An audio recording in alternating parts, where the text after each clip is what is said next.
नमस्कार दोस्तों, स्वागत है आप सभी का आपके अपने YouTube चैनल पर। जैसा कि पॉलिटिकल साइंस में हमारा राष्ट्रपति चला हुआ था, पार्ट 1 हम पढ़ चुके हैं। आर्टिकल 52 से लेके और 57 तक हम वहाँ पर पढ़ चुके हैं और संघीय कार्यपालिका के बारे में हम पढ़ चुके हैं। यदि आपने वीडियो नहीं देखा है तो ऊपर आई बटन पर जाकर वीडियो को ज़रूर देखिए। ये राष्ट्रपति से रिलेटेड सेकंड पार्ट है। इसमें राष्ट्रपति की शक्तियों के बारे में हम जानेंगे और जो बचे हुए आर्टिकल हैं 3 उनके बारे में जानेंगे। ठीक है, वीडियो बहुत ही मस्त होने वाला है, लास्ट तक जो है देखते रहिएगा और साथ के साथ नोट्स बनाते रहिएगा। चलिए शुरुआत करते हैं। आर्टिकल 57 तक हमने देख लिया था, अब आर्टिकल 58 के ऊपर आते हैं हम। आर्टिकल 58 में क्या कहता है? आर्टिकल 58, 59 और 60 3 आर्टिकल हमारे बचते हैं। आर्टिकल 58 में राष्ट्रपति पद की योग्यता के बारे में वर्णन किया गया है कि राष्ट्रपति के पद के लिए क्या योग्यता होनी चाहिए। नंबर 1 योग्यता होनी चाहिए कि वो भारत का नागरिक होना चाहिए। भारत का नागरिक होना चाहिए। नंबर 2, लोकसभा या 35 वर्ष की आयु पार कर चुका हो या 35 वर्ष की आयु जो है वो कंप्लीट कर चुका हो। 35 वर्ष से नीचे का कोई भी उम्मीदवार या कोई भी कैंडिडेट इस योग्य नहीं है कि वो राष्ट्रपति पद का निर्वाचन में बैठ सके। ठीक है, और क्या कहता है? लोकसभा का सदस्य बनने की या निर्वाचित होने की योग्यता रखता हो। तो ये 3 योग्यताएं हैं आर्टिकल 58 के तहत राष्ट्रपति के निर्वाचन या इलेक्शन में भागीदार होने की। ठीक है, आर्टिकल 59 में योग्यता। अब आता है आर्टिकल 58 में योग्यता है। 59 में क्या कहता है? 59 में कहता है शर्तें। राष्ट्रपति पद के लिए क्या शर्तें हैं? राष्ट्रपति पद के लिए शर्त है कि आप किसी भी लाभ के पद पर नहीं हो सकते। लाभ के पद पर नहीं हो सकते। लाभ का पद मतलब है आप सरकारी खजाने से डायरेक्ट या इनडायरेक्ट रूप से पैसा न लेते हो, सरकार से डायरेक्ट या इनडायरेक्ट तरीके से पैसे न लेते हो। या आप कह सकते हैं आप कोई सरकारी कर्मचारी हैं तो आपका पद लाभ का पद माना जाएगा। आप ग्रुप डी में हैं, आप ग्रुप ए में हैं, ग्रुप बी में हैं, ग्रुप सी में हैं, किसी भी उसमें है, नौकरी में है सरकारी, तो आपका पद लाभ का पद माना जाएगा। ठीक है, तो उस लाभ के पद को आपको त्याग कर उसके बाद राष्ट्रपति निर्वाचन प्रक्रिया का हिस्सा बन सकते हैं। दूसरी शर्त क्या कहता है कि आपको 15,000 रुपये की राशि 15,000 रुपये की राशि सरकारी खजाने में या आरबीआई में जमानत के रूप में जमा करवानी होगी। आरबीआई में या सरकारी खजाने में जमानत के रूप में राशि जमा करवानी होगी 15,000 रुपये। ठीक है, कई बार पूछा गया है कि राष्ट्रपति पद के लिए जमानत राशि कितनी है, तो 15,000 रुपये की जमानत राशि दी जाती है। और तीसरा क्या कहता है कि 15,000 रुपये की, फिर कहता है यदि आपको कुल वोटों का 1/6 हिस्सा नहीं मिलता, 1/6 भाग नहीं मिलता, तो आपकी जो ये 15,000 की जमानत राशि है ये आरबीआई के द्वारा जब्त कर ली जाएगी। आरबीआई इसको आपको कभी लौटाएगा नहीं यदि आप कुल वोटों का 1/6 भाग नहीं लेते। का मतलब है जो निर्वाचन मंडल होता है, निर्वाचन मंडल में जितनी भी सीटें होती हैं उनका, जैसे विधायकों की संख्या हमने पढ़ी थी, विधानसभा के राज्य की विधानसभाओं के विधायक 4,126 थे और फिर 543 लोकसभा के थे और 233, वैसे 245 होते हैं, मनोनीत इसके अंदर नहीं आते, 233 इन सब को मिलाकर, और जो है दिल्ली और पुदुचेरी के भी आते हैं इसके अंदर। ठीक है, इनको मिलाकर यदि इनका 1/6 आप नहीं लेते हैं तो 15,000 रुपये की राशि आरबीआई के द्वारा जब्त कर ली जाएगी आपकी। ठीक है, ये था आर्टिकल 59 में राष्ट्रपति पद के लिए शर्तें। अब आता है आर्टिकल 60। आर्टिकल 60 क्या कहते हैं? राष्ट्रपति पद की शपथ। कि राष्ट्रपति को शपथ कौन दिलाएगा? राष्ट्रपति को शपथ सुप्रीम कोर्ट के मुख्य न्यायाधीश के द्वारा शपथ दिलाई जाती है। राष्ट्रपति को आर्टिकल 60 के तहत, आर्टिकल 60 के तहत सुप्रीम कोर्ट के मुख्य न्यायाधीश के द्वारा शपथ दिलाई जाती है। यदि मुख्य न्यायाधीश नहीं है, उस टाइम मुख्य न्यायाधीश प्रेजेंट नहीं है, तो सुप्रीम कोर्ट के किसी वरिष्ठ न्यायाधीश जो है उसको शपथ दिला सकता है। ठीक है, मुख्य न्यायाधीश की अनुपस्थिति में कौन शपथ दिला सकता है राष्ट्रपति को? तो वरिष्ठ न्यायाधीश, सुप्रीम कोर्ट का वरिष्ठ न्यायाधीश के द्वारा राष्ट्रपति को आर्टिकल 60 के तहत शपथ दिलाई जा सकती है। तो ये तीनों आर्टिकल हमारे पूरे हुए और 52 से लेकर 57 तक हम पार्ट 1 में पढ़ चुके हैं। ठीक है, 58 में योग्यता है, 59 में शर्तें हैं, 60 में क्या है? शपथ है। ठीक है, आई होप आपको ये तीनों आर्टिकल अच्छे से समझ में आए होंगे। चलिए अब राष्ट्रपति की कुछ शक्तियाँ समझ लेते हैं। देखिए, जो केंद्र सरकार होती है, केंद्र सरकार की सारी शक्तियों का संचालन कौन कर सकता है, या सारी शक्तियाँ किसके अंदर निहित हैं? सारी शक्तियाँ राष्ट्रपति के अंदर निहित हैं। आर्टिकल 53 के तहत, आर्टिकल 53 के तहत, 53 के तहत राष्ट्रपति की जो संविधान या केंद्र सरकार, संविधान में जो वर्णित है कि केंद्र सरकार या संघ सरकार की सारी शक्तियां किस में निहित हैं? राष्ट्रपति। लेकिन राष्ट्रपति चाहे तो अपनी शक्तियों का स्वयं प्रयोग कर सकता है या अपने अधीनस्थ अधिकारियों के माध्यम से अपनी शक्तियों का प्रयोग कर सकता है। तो कई बार देखा गया है यहाँ से प्रश्न कि राष्ट्रपति स्वयं अपनी शक्तियों का प्रयोग न करके निम्नलिखित में से किन के द्वारा अपनी शक्तियों का प्रयोग कर सकता है? तो वो अधीनस्थ अधिकारियों के द्वारा अपनी शक्तियों का आर्टिकल 53 के तहत शक्तियों का प्रयोग कर सकता है। आखिर कौन कौन सी शक्तियाँ हैं उनको हम एक बार देख लेते हैं। डायरेक्टली पूछा जाता है यहाँ से शक्तियों से प्रश्न। पहली शक्ति है कार्यकारी शक्तियाँ। पहली शक्ति है कार्यकारी शक्तियाँ। ये हम आपको पहले ही बता चुके हैं कि जो राष्ट्रपति होता है वो संवैधानिक रूप से सारी शक्तियों का स्वयं प्रयोग करता है अपने अधिकारियों को, लेकिन जो वास्तविक जो शक्तियाँ हैं उनका प्रयोग कौन करता है? प्रधानमंत्री के द्वारा किया जाता है। तो वास्तविक संवैधानिक प्रमुख पूछे तो, या 2 प्रश्न पूछ सकते हैं यहाँ से। भारत का संवैधानिक प्रमुख कौन है? संवैधानिक प्रमुख तो आएगा राष्ट्रपति। और वास्तविक प्रमुख पूछे तो वास्तविक प्रमुख पूछे तो आएगा प्रधानमंत्री। 2 क्वेश्चन यहाँ से घुमा फिरा के जरूर पूछता है। ठीक है, तो वास्तव में शक्तियों का प्रयोग कौन करता है? प्रधानमंत्री। लेकिन शक्तियाँ अधिकार किसको है? वो है राष्ट्रपति को। ठीक है, चलिए कार्यकारी शक्ति के अंदर क्या आता है? कार्यकारी शक्ति के अंदर आता है का मतलब है कि जो जितने भी संवैधानिक पद हैं या वरिष्ठ अधिकारियों के पद हैं उनकी नियुक्ति किसके द्वारा की जाती है? राष्ट्रपति के द्वारा की जाती है।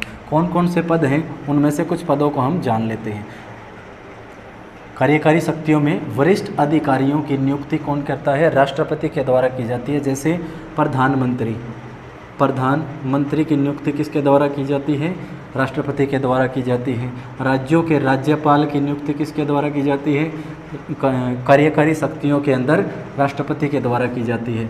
हाई कोर्ट या सुप्रीम कोर्ट या हाई कोर्ट, सुप्रीम कोर्ट या हाई कोर्ट के मुख्य न्यायाधीशों की नियुक्ति कौन करता है? कि मुख्य न्यायाधीशों की नियुक्ति कौन करता है? राष्ट्रपति के द्वारा की जाती है। नियंत्रक एवं महालेखा प्रेक्षक कैग बोलते हैं जिसको, नियंत्रक एवं महालेखा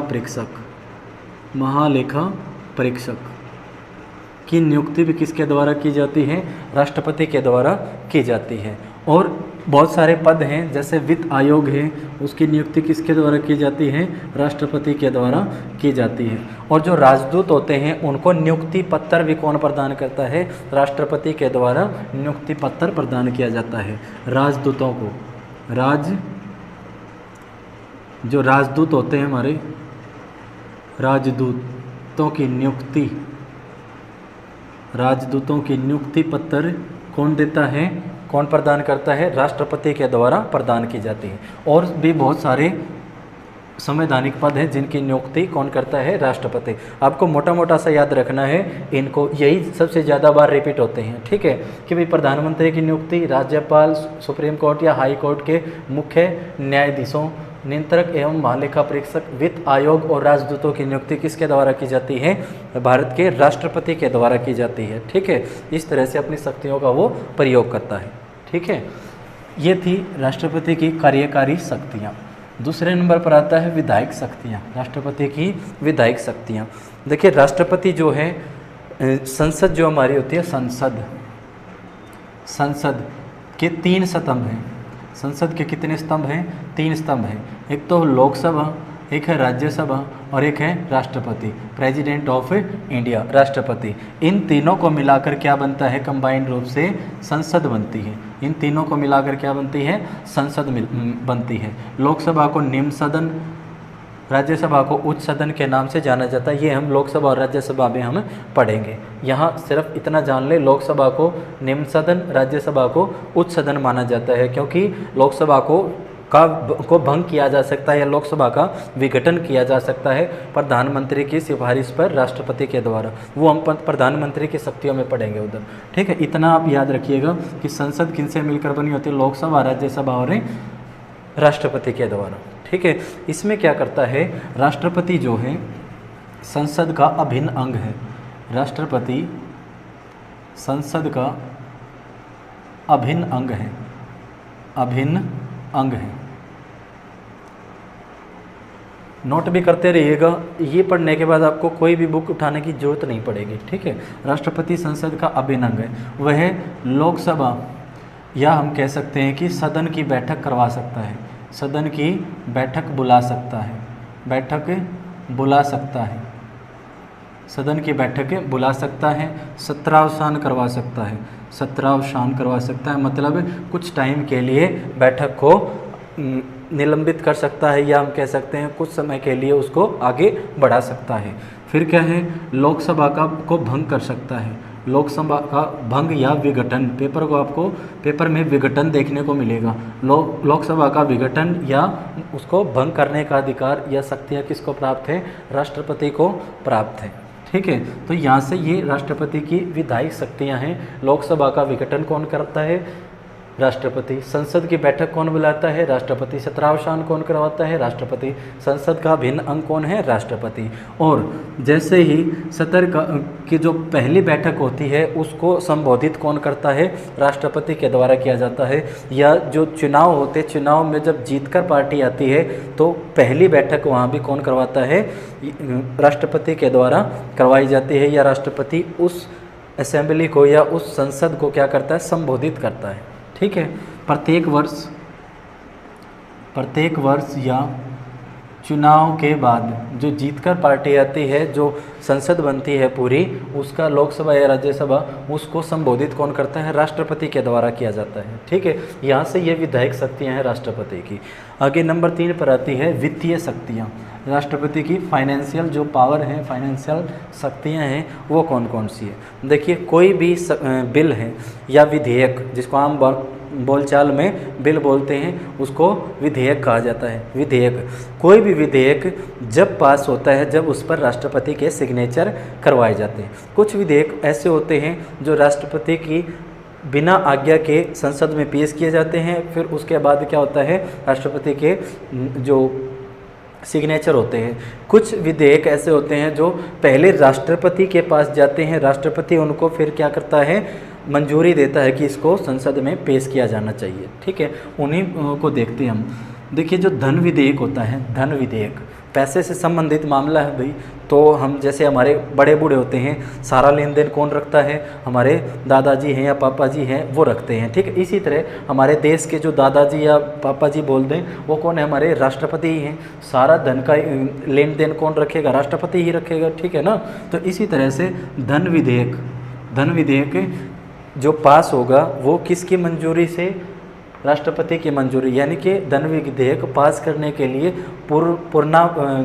पूर्वानुमति लेनी पड़ती है, पहले से ही अनुमति लेनी पड़ती है। किससे, राष्ट्रपति से। किस बिल पर, धन विधेयक बिल पर। पहले धन विधेयक बिल जाएगा, वहाँ से राष्ट्रपति मंजूरी देता तो संसद में वो बिल पेश किया जाएगा, और उसके बाद फिर वापस से राष्ट्रपति के पास सिग्नेचर के लिए पहुँचेगा राज्यसभा से होते हुए, ठीक है। फिर दूसरा आता है आकस्मिक निधि।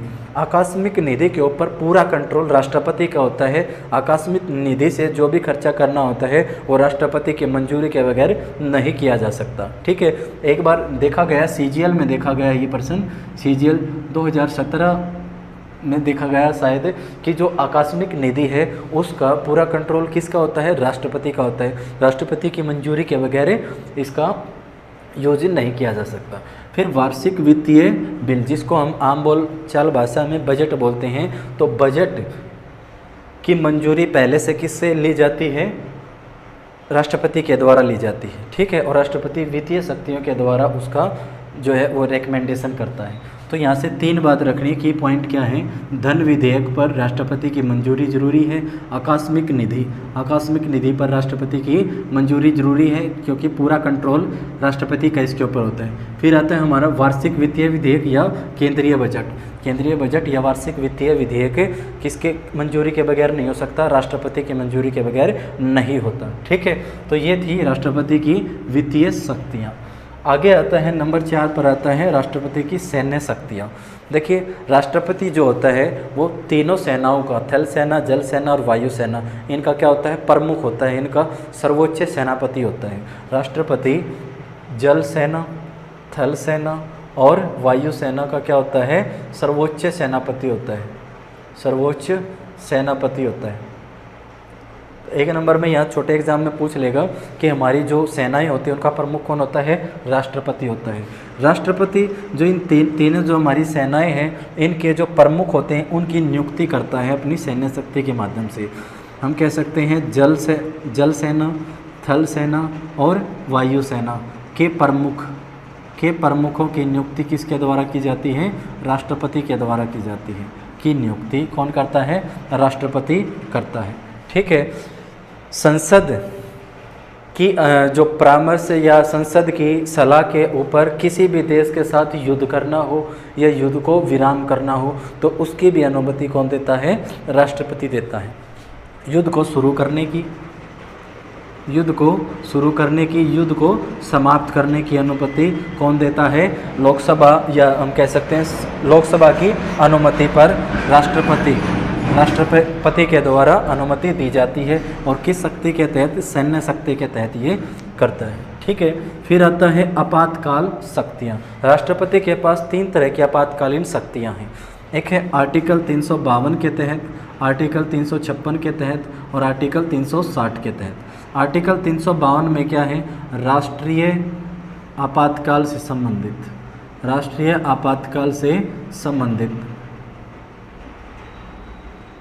आपातकाल से। और 356 में क्या है? राष्ट्रपति शासन। और 360 में क्या है? वित्तीय आपात, फाइनेंशियल इमरजेंसी।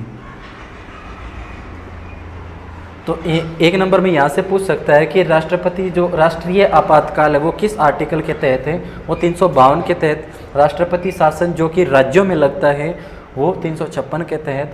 और वित्तीय आपात किस में है? 360 के तहत। जो राष्ट्रीय आपात होता है, मान लीजिए किसी दुश्मन देश या पाकिस्तान या चाइना के साथ युद्ध हुआ और जोरदार युद्ध हुआ, उस समय राष्ट्रीय आपात लगता है, ठीक है। राष्ट्रीय आपातकाल लगता है किस आर्टिकल के तहत? 352 के तहत राष्ट्रपति आपातकाल लगा सकता है, ठीक है। और उसमें कुछ मौलिक अधिकारों को भी क्या किया जाता है? स्थगित किया जाता है, मतलब बोलने का अधिकार है जैसे, ठीक है। आर्टिकल 19 में अभिव्यक्ति का कह सकते हैं। फिर आता है राष्ट्रपति शासन।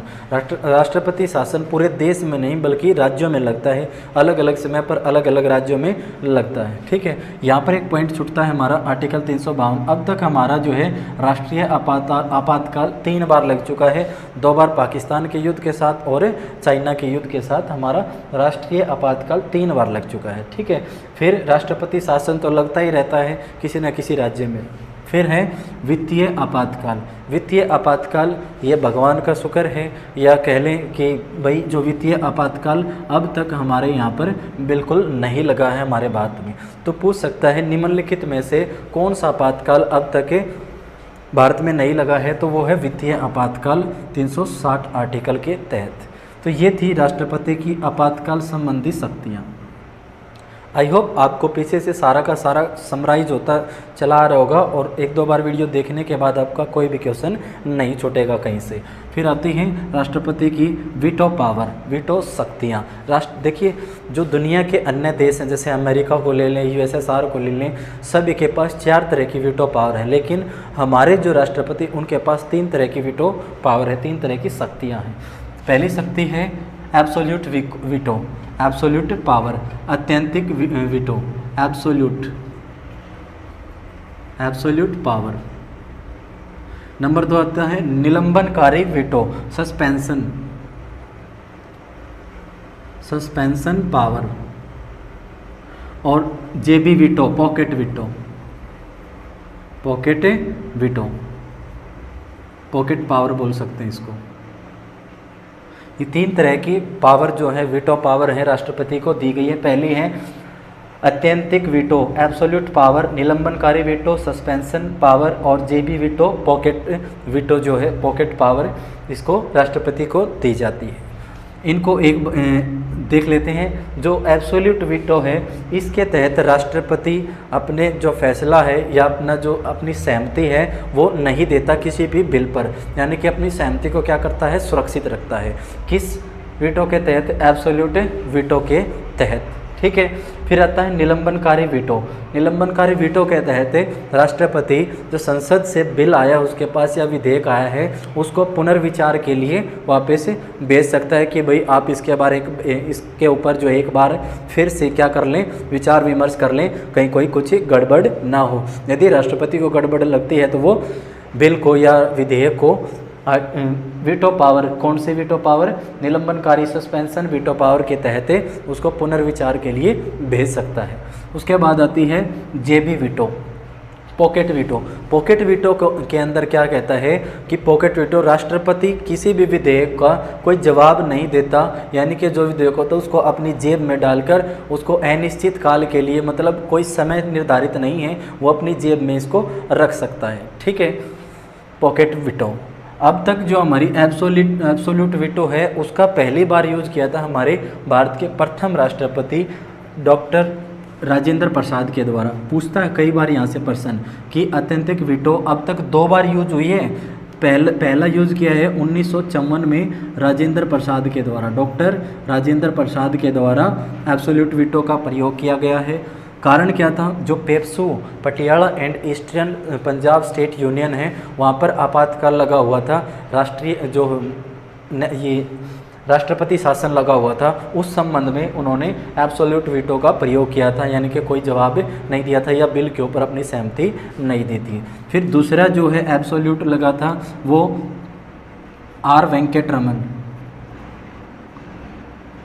जो हमारे राष्ट्रपति थे, उन्होंने 1991 में इस वीटो का प्रयोग किया था।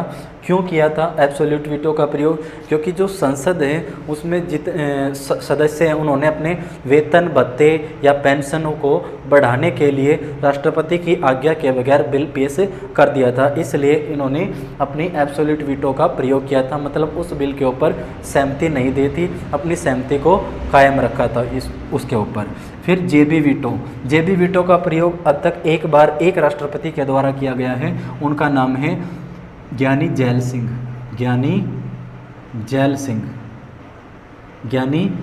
सिंह के द्वारा, जो हमारे राष्ट्रपति थे इनके द्वारा पॉकेट वीटो का प्रयोग किया गया है। भारतीय डाक व्यवस्था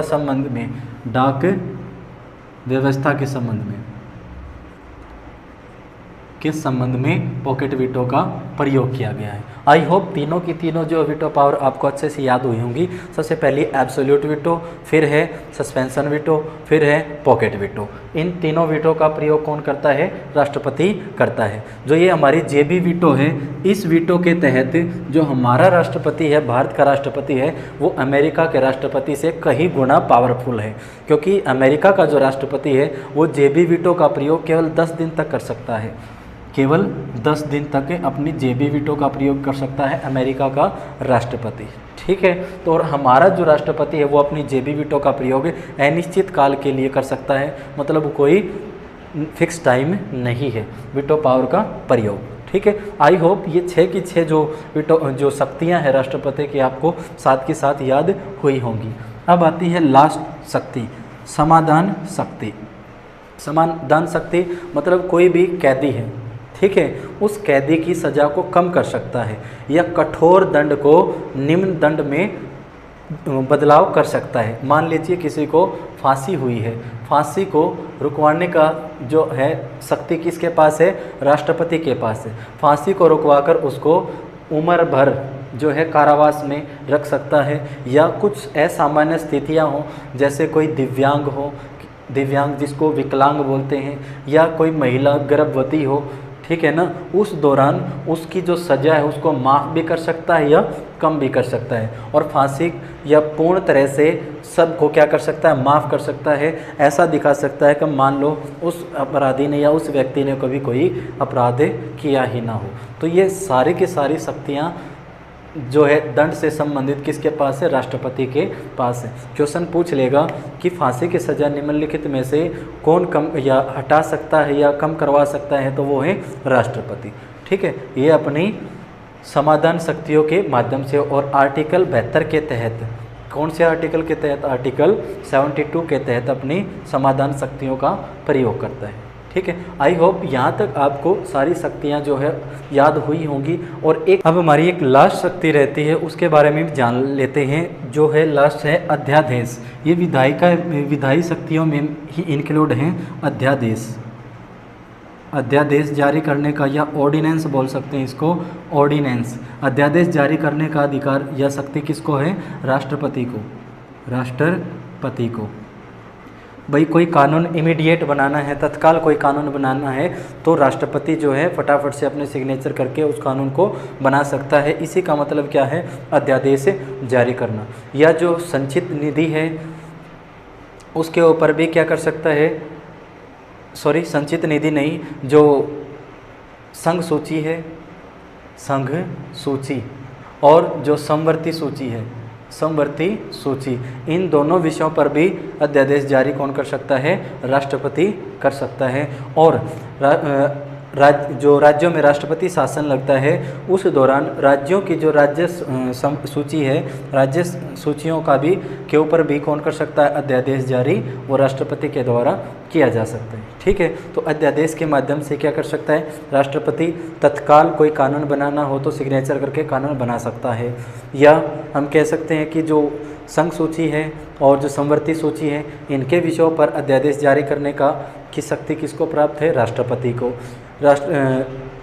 जो इमरजेंसी के दौरान, राष्ट्रपति शासन के दौरान क्या कर सकता है, राज्य की जो सूची है उस पर भी, उसके विषयों पर भी अध्यादेश, ऑर्डिनेंस कौन पास कर सकता है, वो राष्ट्रपति पास कर सकता है। ठीक है ना, तो यहाँ से और अध्यादेश के अंदर एक और आता है, यदि लोकसभा या राज्यसभा, लोकसभा या राज्यसभा कोई भी इनमें से कोई भी सदन ना हो तो आर्टिकल 123 के तहत अध्यादेश जारी करता है। अध्यादेश किस आर्टिकल के तहत, आर्टिकल 123 के तहत। यदि लोकसभा या राज्यसभा में से कोई भी एक या दोनों के दोनों सदन मौजूद नहीं हैं तो उस समय भी राष्ट्रपति क्या कर सकता है, अध्यादेश जारी कर सकता है। ठीक है, किस आर्टिकल के तहत, आर्टिकल 123 के तहत। आर्टिकल बहुत इंपॉर्टेंट है इसका, अध्यादेश जारी करने का या ऑर्डिनेंस पास करने का, आर्टिकल 123, 1 2 3 1 2 3 1 2 3। ठीक है, अध्यादेश से रिलेटेड है। आई होप आपको राष्ट्रपति की शक्तियाँ और 3 बचे हुए जो आर्टिकल थे अच्छे से समझ में आए होंगे। मानता हूँ वीडियो ज़्यादा लंबी हो चुकी है, लेकिन जो है कोई भी कंसेप्ट आपको छूटना नहीं चाहिए। तो नेक्स्ट वीडियो में हम आपके लिए लेकर आते हैं अगला जो संघीय कार्यकाल, जो केंद्र सरकार है उसका अंग उपराष्ट्रपति से संबंधित हम उसकी शक्तियां, उनसे आर्टिकल, उसकी योग्यता के बारे में जानेंगे। और वीडियो को ज़्यादा से ज़्यादा शेयर करते रहिएगा, ठीक है, ताकि मुझे मोटिवेशन मिले, आपके लिए बेहतर से बेहतर कर सकूं। सारे के सारे जो मैथ हैं, रीजनिंग है, साइंस है, सारे के सारे वीडियो जो आपको प्रोवाइड करवाई जाएंगी 1 by 1। ठीक है, तो आप मन लगा के पढ़िए। Best of luck, take care.